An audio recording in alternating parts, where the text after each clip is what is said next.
मिश्रा जी के यहाँ पहला लड़का हुआ तो पत्नी ने कहा, बच्चे को गांव के सरकारी विद्यालय में शिक्षा दिलवाते हैं।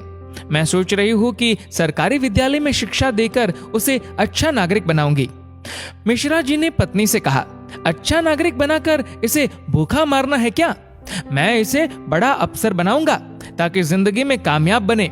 मिश्रा जी सरकारी बैंक में मैनेजर के पद पर थे। पत्नी धार्मिक थी और इच्छा थी कि बेटा संस्कारी बने, लेकिन मिश्रा जी नहीं माने। दूसरा लड़का हुआ। पत्नी ने जिद की। मिश्रा जी इस बार भी ना माने। तीसरा लड़का हुआ। पत्नी ने फिर जिद की, लेकिन मिश्रा जी एक ही रट लगाते रहे, कहां से खाएगा, कैसे गुजारा करेगा, और इस बार भी नहीं माने। चौथा लड़का हुआ। इस बार पत्नी की जिद के आगे मिश्रा जी हार गए। अंततः उन्होंने उसे सरकारी विद्यालय में शिक्षा दीक्षा दिलवाने के लिए भेज ही दिया। अब धीरे धीरे समय का चक्र घुमा। अब वो दिन आ गया जब बच्चे अपने पैरों पे मजबूती से खड़े हो गए। पहले तीनों लड़कों ने मेहनत करके सरकारी नौकरियां हासिल कर ली। पहला डॉक्टर, दूसरा बैंक मैनेजर, तीसरा एक गवर्नमेंट कंपनी में ऑफिसर के पद पर जॉब करने लगा। एक दिन की बात है, मिश्रा जी पत्नी से बोले, अरे भाग्यवान, देखा मेरे तीनों होनहार बेटे सरकारी पदों पे लग गए ना, अच्छी कमाई भी कर रहे हैं। तीनों की जिंदगी तो अब सेट हो गई, कोई चिंता नहीं रहेगी अब इन तीनों को।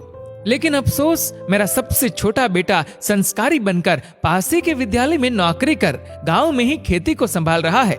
जितना वह 6 महीने में कमाएगा उतना मेरा एक अफसर बेटा 1 महीने में कमा लेगा। अरे भाग्यवान, तुमने अपनी मर्जी करवाकर बड़ी गलती की। तुम्हें भी आज इस पर पश्चाताप होता होगा, मुझे मालूम है, लेकिन तुम बोलती नहीं हो। पत्नी ने कहा, हम में से कोई एक गलत है और इस बात का दूध पानी का पानी हो जाना चाहिए। चलो अब हम परीक्षा ले लेते हैं चारों की, कौन गलत है कौन सही पता चल जाएगा। दूसरे दिन शाम के वक्त पत्नी बाल बिखरा अपनी साड़ी का पल्लू फाड़कर और चेहरे पर 1-2 नाखून के निशान मारकर आंगन में बैठ गई और पतिदेव को अंदर कमरे में छिपा दिया।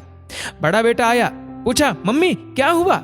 जवाब दिया, तुम्हारे पापा ने मारा है। पहला बेटा बोला, बुढ़ा सठिया गया है क्या? कहाँ है, बुलाओ।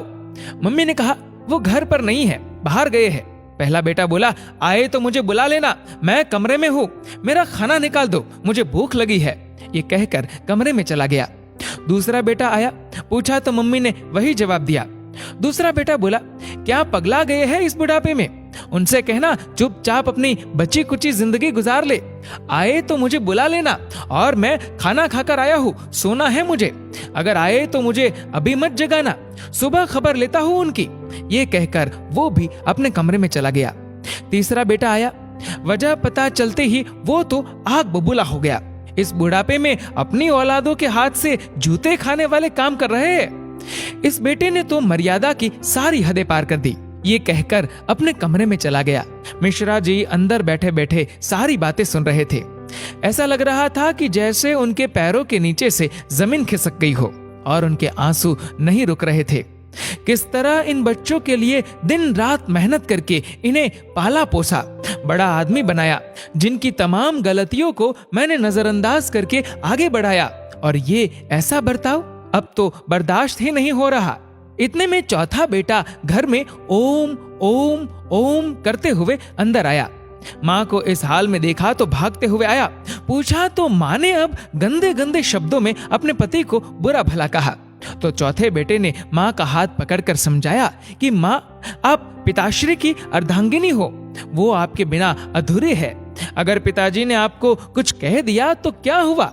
मैंने पिताजी को आज तक आपसे बदतमीजी से बात करते हुए नहीं देखा। वो आपसे हमेशा प्रेम से बातें करते हैं। जिन्होंने इतनी सारी खुशियां दी, आज नाराजगी से पेश आए तो क्या हुआ? हो सकता है आज उनको किसी बात को लेकर चिंता रही हो ना हो माँ, आपसे कहीं गलती जरूर हुई होगी। पिताजी आपका कितना ख्याल रखते हैं, याद है ना आपको? 6 साल पहले जब आपका स्वास्थ्य ठीक नहीं था तो पिताजी ने कितने दिनों तक आपकी सेवा की थी। वही भोजन बनाते थे, घर का सारा काम करते थे, कपड़े धोते थे। तब आपने फोन करके मुझे सूचना दी थी कि मैं संसार की सबसे भाग्यशाली औरत हूँ। तुम्हारे पिताजी मेरा बहुत ख्याल रखते हैं। इतना सुनते ही माँ बेटे को गले लगाकर फफक फफक कर रोने लगी। मिश्रा जी आंखों में आंसू लिए सामने खड़े थे। अब बताइए, क्या कहेंगे आप मेरे फैसले पर? पत्नी ने मिश्रा जी से पूछा। मिश्रा जी ने तुरंत अपने बेटे को गले लगा लिया।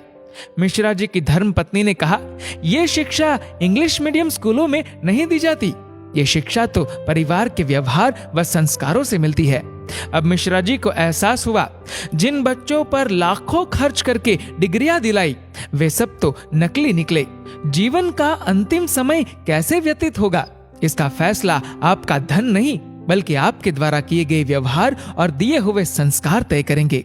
दोस्तों, इस वीडियो को लेकर आपकी क्या राय है, नीचे कमेंट करके जरूर बताएगा। और अगर आपको वीडियो अच्छा लगा हो तो इस वीडियो को लाइक करेगा, शेयर करेगा ज्यादा से ज्यादा लोगों तक, और ऐसे ही और भी इंस्पिरेशनल वीडियोस के लिए सब्सक्राइब करें हमारे यूट्यूब चैनल को और फेसबुक पर फॉलो करें हमारे पेज को।